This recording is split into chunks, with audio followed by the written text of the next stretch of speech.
CBI உருவாக்கப்பட்ட விதம் சட்டவிரோதமானது என்று கவுஹாத்தி உயர்நீதிமன்றம் அளித்துள்ள அதிரடி தீர்ப்பை எதிர்த்து உச்சநீதிமன்றத்தில் மேல்முறையீடு செய்ய மத்திய அரசு தீர்மானித்துள்ளது. நாட்டின் பிரதான புலனாய்வு அமைப்பாக செயல்பட்டு வரும் சிபிஐ 2G ஸ்பெக்ட்ரம் மற்றும் நிலக்கரி சுரங்க ஊழல் வழக்குகள் மற்றும் பல முக்கிய வழக்குகளை விசாரித்து வருகிறது. இந்நிலையில் சிபிஐ உருவாக்கப்பட்ட விதம் சட்டவிரோதமானது என்று கவுஹாத்தி உயர்நீதிமன்றம் கடந்த புதன்கிழமையன்று அதிரடி உத்தரவு பிறப்பித்தது. போலீஸ் போல சிபிஐ செயல்பட முடியாது என்றும் சிபிஐ பதிவு செய்துள்ள வழக்குகள் சட்டப்படி செல்லாத நிலை ஏற்படும் என்ற சூழல் உருவாகியுள்ளது. கவுஹாத்தி உயர்நீதிமன்றத்தின் இந்த அதிரடி தீர்ப்பு மத்திய அரசுக்கு பெரும் நெருக்கடியை அளித்துள்ளது. அதைத் தொடர்ந்து வெள்ளியன்று பிரதமர் அலுவலக இணை அமைச்சர் வி. நாராயணசாமி பிரதமர் மன்மோகன் சிங்கை சந்தித்து கவுஹாத்தி உயர்நீதிமன்ற உத்தரவு குறித்து ஆலோசித்தார்.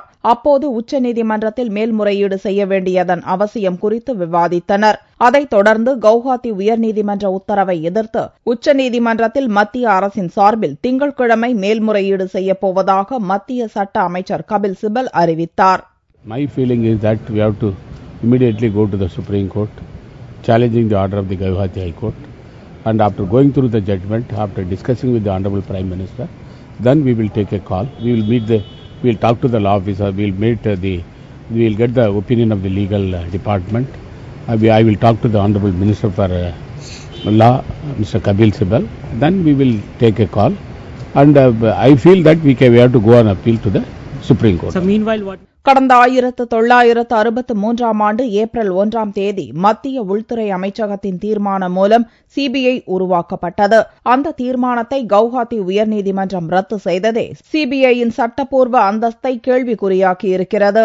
அசாமைச் சேர்ந்த BSNL ஊழியர் நவேந்திரகுமார் என்பவர் தன் மீது சிபிஐ வழக்கு பதிவு செய்ததை எதிர்த்தும் சிபிஐயே ஒரு சட்டவிரோதமான அமைப்பு என்று உத்தரவிடக் கோரியும் கவுஹாத்தி உயர்நீதிமன்றத்தில் வழக்கு தாக்கல் செய்திருந்தார் என்பது குறிப்பிடத்தக்கது.